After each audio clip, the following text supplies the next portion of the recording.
Martin, thanks for accepting the offer to have this conversation today. We are calling this series the Ministry of Future Affairs.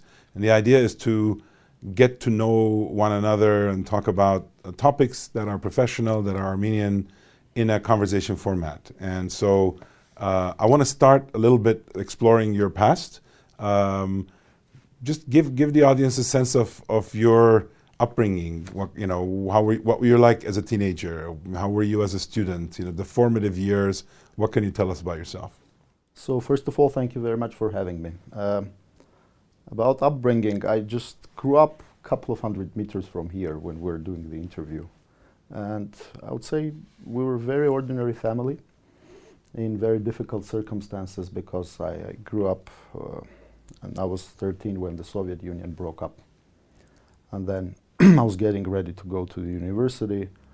There was no electricity, no gas, country was in war. So, and then I chose to become an economist, though there was a short discussion with my mother whether I should be a doctor because she is a doctor, and then, but it lasted for a couple of seconds, and then we went on. And then the interesting thing about those times was that our professors, to my understanding, were reading the same books that we were reading, because they were trained in Soviet economy, political economy part, and then they were not used to this market economy textbooks. So we're learning together.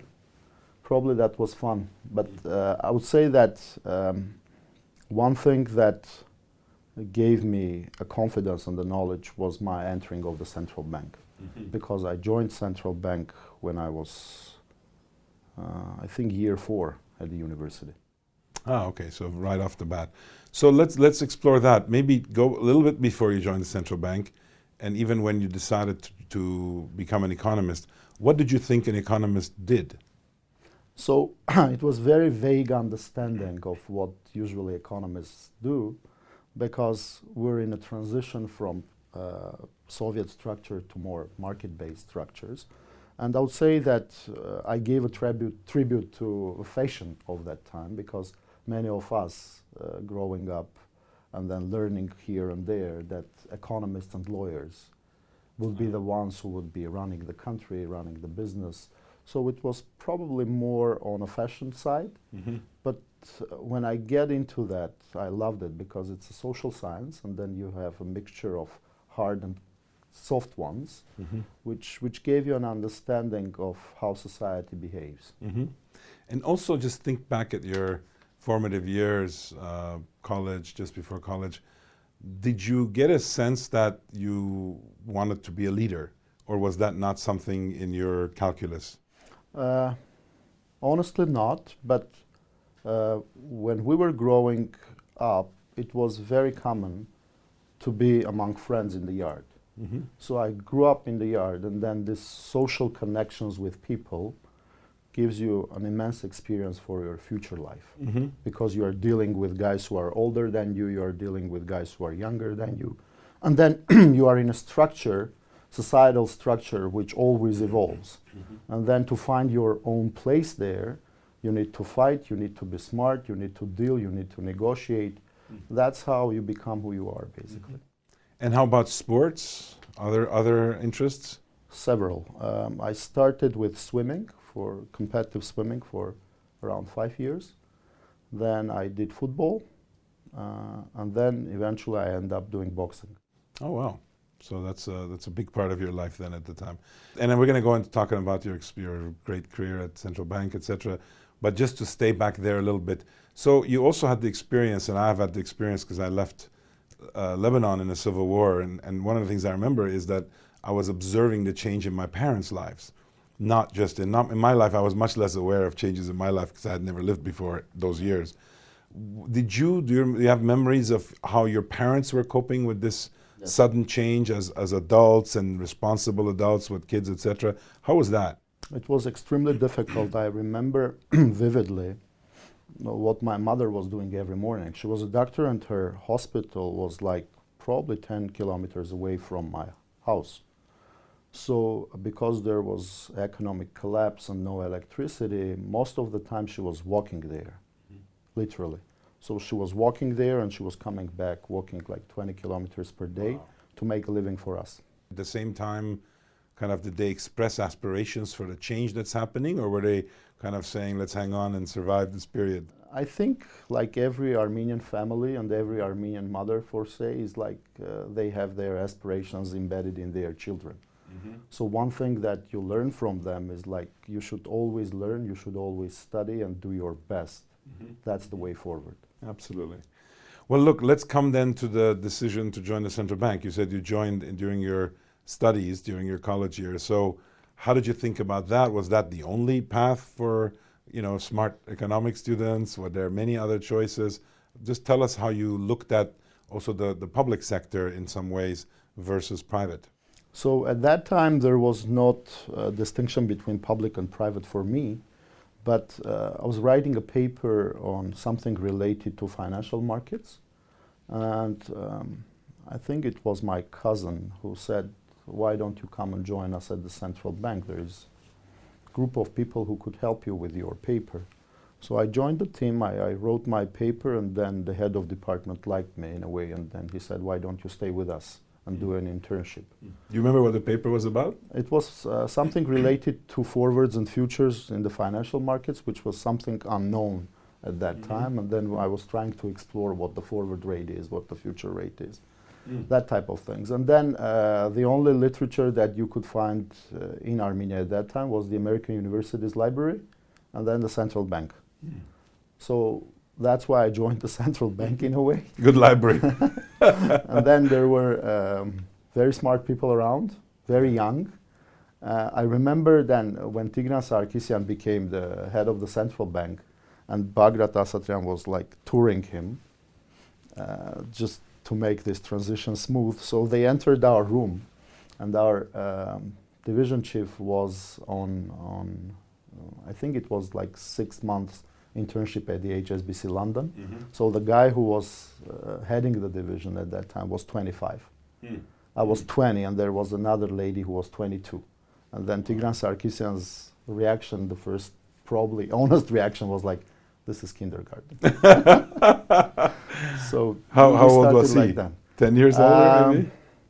I think he was around 30 something. Yeah, exactly. Well, those are exciting days, hard to replicate. Absolutely. And so, when was this roughly? Just what year? It was 1998. 98. 98, and then I joined the team as a permanent staff in 1999, right after the graduation.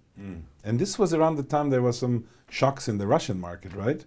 There is a funny story about that as well. So we wrote a paper about what's happening in Russia. Tigran Sarkisyan read it, and then he said this should be delivered to the prime minister. And somebody in our secret department, I don't know how to call it in English, but these guys who are doing this type of things. So they put it top secret on that.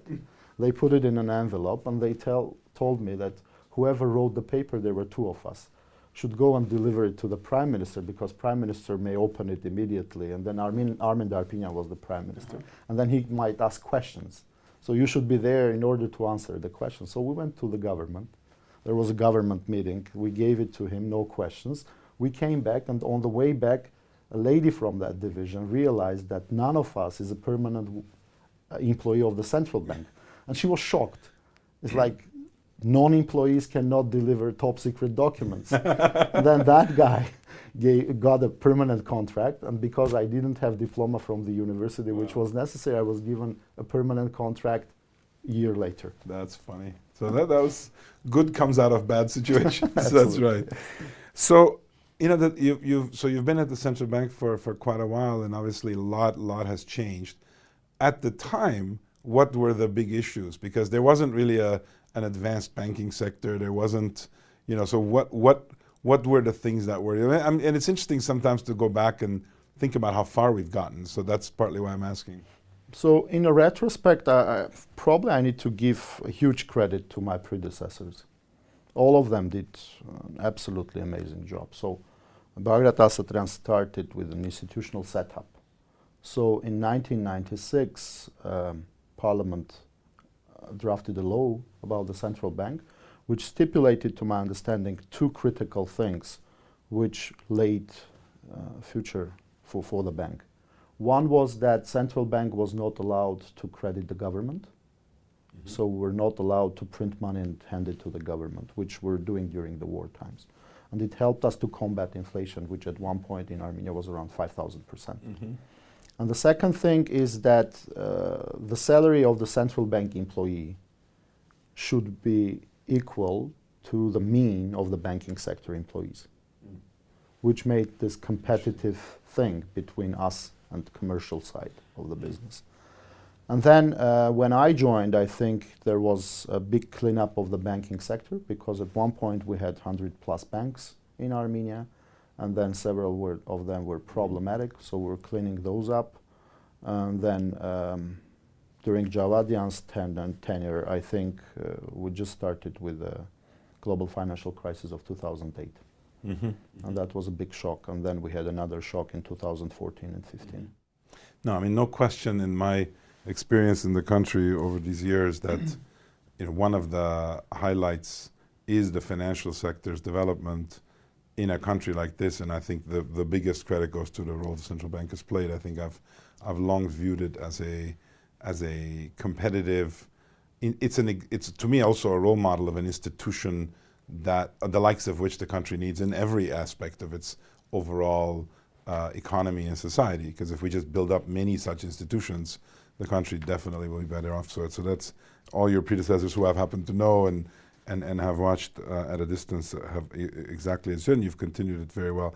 So maybe just kind of going a little deeper into the unique challenges a central bank role offers, whether you're running it or whether you're part of it, and that is the kind of making decisions as an independent body, but within the context of political, societal expectations, pressures, you name it, in a country where the culture of such relationships doesn't exist. It's brand new when you started out. So, what can you say about what it feels like to balance these things? If you're in the private sector, you can ignore most of those things or take advantage of them. If you're in government purely, but you don't have to deal with private sector, you just make up laws. But you're kind of in between. No, absolutely. I think one of the things that distinguishes even my current role from the role that I had in the board or previously in the executive side of the business is that you are the ultimate decision maker, and then when you make decisions, you are trying to balance all the interests. So we are somehow dealing with two issues, one of them being inflation, which is again becoming a big trend now and a big problem around the world. So currently Armenia has around 10% inflation, which is extremely high to what we have lived through. And then now, because we have been with very low inflation for a long time, I think many people don't remember what the high inflation is. And that's very difficult to explain to our general public that whatever we do, rough things, increasing interest rates and so on, it's in their core interest, because what US has lived through or Armenia has lived through, the periods of high inflation, it's devastating. So we cannot let inflation go up. There are certain countries, even in our region, which are trying to go against the economic mantra. And then, for example, Turkey has inflation around 70-80%, which is extremely high. But I think that low inflation for Armenia is a must. And that's what we negotiate with our partners in government, in business, because at this point, you know that there is an appreciation of national currency due to inflow of many people who come to Armenia for business or leisure.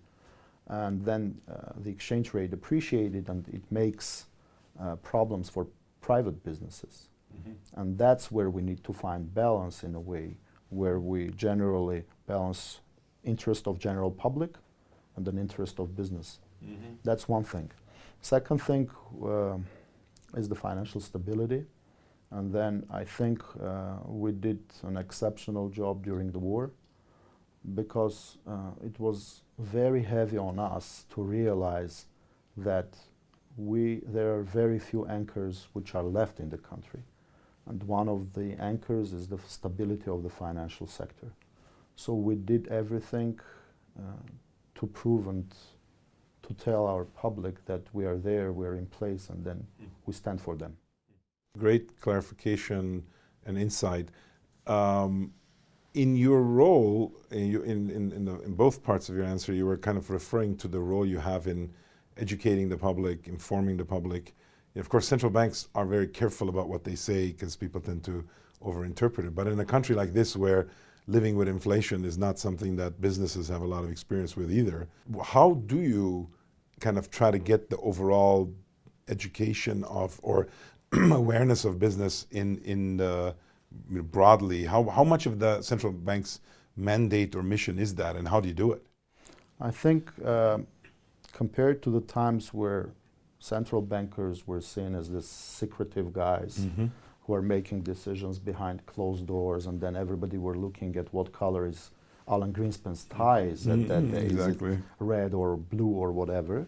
I think now for your own policy to be effective, you need to communicate it perfectly. So it will be probably 10% policy, 90% communication at this stage. And then you communicate to general public, and then you communicate to business. So for example, I've met the representatives of business community last week, and I'm giving 8 press conferences per year, that is for sure, on inflation after our decision comes out. So that was our deliberate decision to have those press conferences, and through press conferences we're trying to pass our message across. Obviously, over the last 20 years, a lot of development has happened in the country. A lot of policy has kind of adjusted to enable some of the progress that we've seen, but we have a long way to go. Part of that is the unique kind of situation we're in, and it's unique in many ways, where we are, the other cross currents that affect us, and also this kind of broader Armenian context, diaspora, people bringing investments, etc. So how does that factor into what you do? I mean, is 95% of 99% of what you deal with just like the local economy as it relates to the rest of the world, or do you get pulled into thinking about the specific uniqueness of Armenia? And I'm interested in how you deal with the unique aspects of it. So probably I'll share your question into 2 parts. One is our daily business and our interrelations with the central banks and the financial system of the world. Though it may seem that Armenia is somewhere in the middle of nowhere, a very small country, but even when Fed does a decision on interest rates, that highly affects Armenian decision as well, because there is this risk premium which should be adjusted and so on and so forth. So we are very much into local, but also at the same time very much into global. Regarding not only central banking, but the knowledge and expertise that we should gain, we should be only striving to the frontier. We can't be mediocre. That is not an option, and that's what we're preaching. That's what we are living through, and our main idea, which is embedded in our strategy, is to be the best in the world in monetary policy making, for example. And for that, you need to have interaction with the bests of the world, and that's not an easy thing to do, because you are somewhere in a remote location. But at the same time, I think we did have very big success with our diligent training and research center, which you have visited several times, where we are able to bring the best of the world to work with our own people around the topics of mutual interests. And that is probably the critical thing, that the interest is mutual. So people not come from out of patriotic discount or that type of things, but people come because they think that they can do work with locals on an issue which is global and interesting. Very good. So then maybe sticking to that issue, you've also got a lot of geopolitical things to factor into the equation. Maybe we come right to the present and all the different forces that are at play. You know, we thought we were going to have a post-COVID, economic kind of consequences, supply chains, all that was somewhat foreseen, but maybe even inflation. But then you add to that an unexpected war, a ideological schism that has developed between countries and, of course, Russia, etc.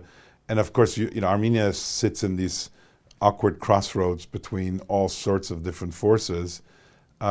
What's your view on the moment? I mean, this interview can be watched 10 years from now, and I think probably the more interesting thing for them would be just to have, just like we remembered when you were a kid and the Soviet Union kind of transitioned and the uncertainty so how does it feel now that you're the adult in the movie, if you will? So if you allow me, I'll start with our own economic policy, which we did.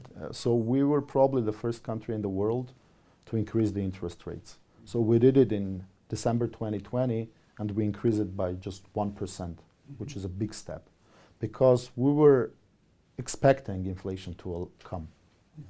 And then I think we were also the first one who were seeing the inflation coming down.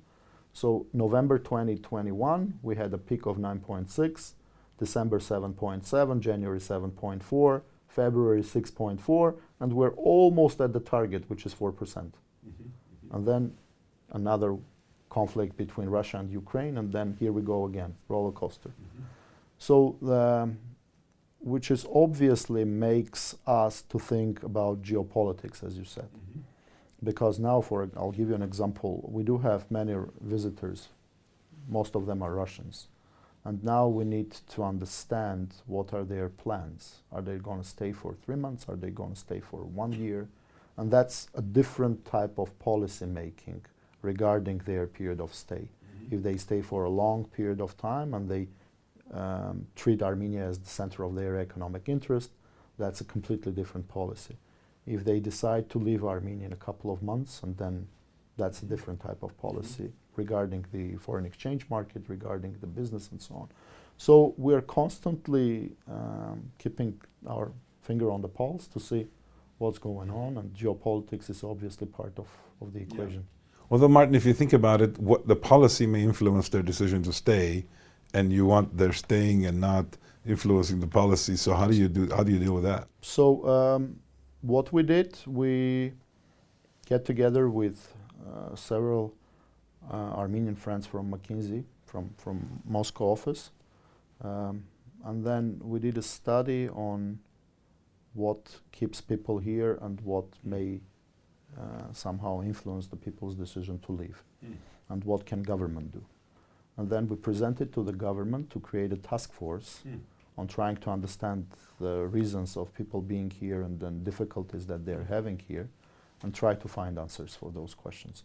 Some of them were related to the financial sector, what we're trying to solve, but the rest was also partly on the government side, and government works hard to do that.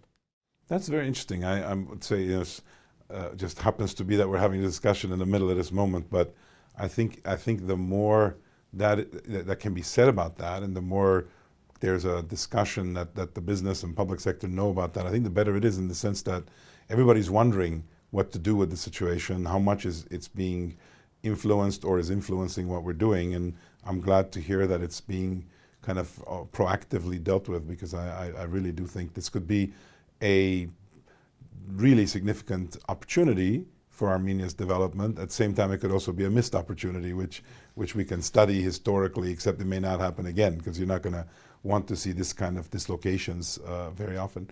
So maybe just kind of sticking to that general theme. So, you mentioned the word futures a little bit earlier, and I was reminded that in the financial sector, the notion of futures exists. As you know, a lot of the projects that I've been involved with respect to Armenia constantly put the future kind of on the table, because of this general observation that if all you do is just fight with the present problems, the future happens, as opposed to you get to decide what future you want. How do you think about the future in your decision making, in your both professionally and personally? What's your relationship with the future? Our solution to the future is based on our team effort. So because future is extremely unpredictable, volatile, and then you can never think about things that are happening currently. So what we're usually doing, we're trying to be the best of ourselves and getting ready for the things that could come on our way. It's not that we're trying to figure out what would be the task in 6 months or 8 months or 5 years, but first and foremost, we're trying to prepare ourselves with a toolkit, with an expertise, with the knowledge, being able to solve the problems which will be coming on our way. Very interesting. And so in that regard, coming back to the Armenian context, the unique Armenian context with Diaspora, maybe say a little more about, I know you've observed, you've participated in discussions about how the broader potential resources of Armenians around the world could respectfully affect the situation here, meaning improve it. What thoughts do you have in that regard? What could be done differently? What should be done? Any thoughts on that dimension? I think it is extremely important to have a two-way street with the diaspora. So we shouldn't be looking from Armenia to diaspora as a cash cow, excuse me for my jargon, but at the same time, probably diaspora should not treat Armenia as a second or the third cousin. So we should be very respectful to each other, we should be listening to each other and find a common ground and mutual interest and work on that. So Diligent Training Center is a very exceptional example of that. So we do have people from diaspora, distinguished academics, who are coming and spending their time with us in Diligent, which to my understanding they immensely enjoy because they are among smart people, they are contributing to the development of their motherland or Armenian state. At the same time, they are pursuing things that is in the domain of their own interest. So if you find that type of unique conjurance in a way, it gives you a focal point where you can bring forces together with a common vector of development. Now, in your professional life, obviously you're dealing with all the present and the immediate future. Do you allow yourself the once in a while the thought that, okay, 10, 20 years from now, what kind of Armenia am I going to live in? Do you have thoughts about that you can share, even if they're not coming from your central bank hat, but just as an individual? What could you describe if a 5-year-old today said, what am I going to grow up into 20 years from now? What could this place look like? So my understanding, first of all, it's not a compliment to you, but I always listen to what you say. Because from where you sit, you see it much better than we see it from here. And then I think my answer to the 5-year-old is that one thing that we should be constantly concentrating on is productivity. It seems like a very small thing, but in order to be productive, you need to do your homework properly and do all the things, human capital, other type of things, and so on and so forth. So the understanding of future comes with the notion of Armenia being a hub for talented people who pursue their dreams in this country. So we need to create an environment where pursuing your dream from this country is possible. And then people move here, and then there is no sacrifice, huge sacrifice in moving here.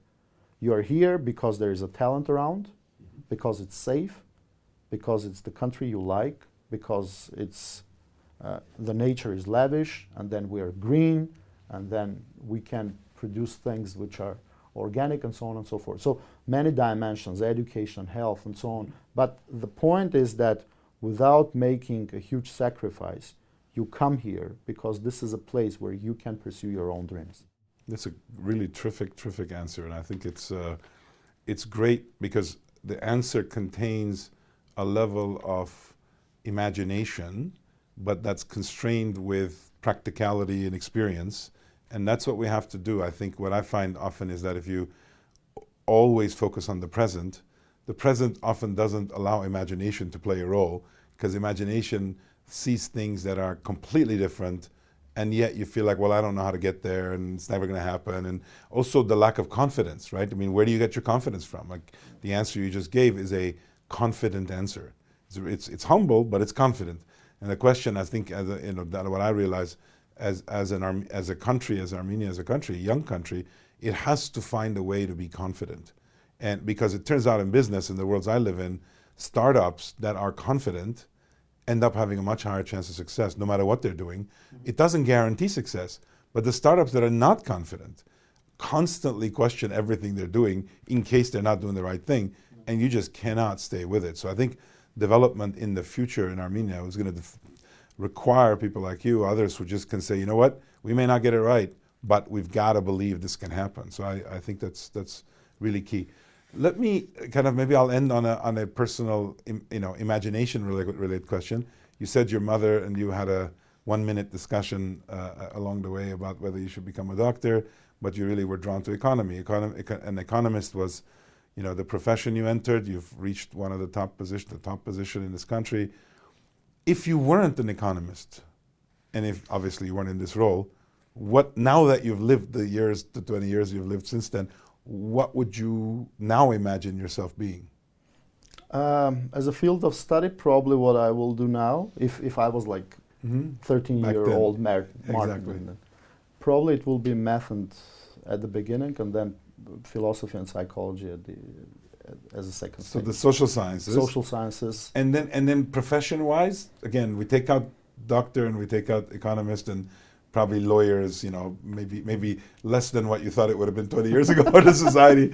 So what would you have what would you leap to? I'm not saying you're going to. I'm just saying in an alternative world, right? Psychology fascinates me. Psychology. Yeah. And that manifests in so many ways. You can write as a psychologist, you can help other people, etc. Probably not the clinical one. But yeah, exactly. Well, look, it's been a pleasure talking to you and getting to know you even better. Thank you very much. Thanks for being here. Thank you, Martin. Thank you, Noubar.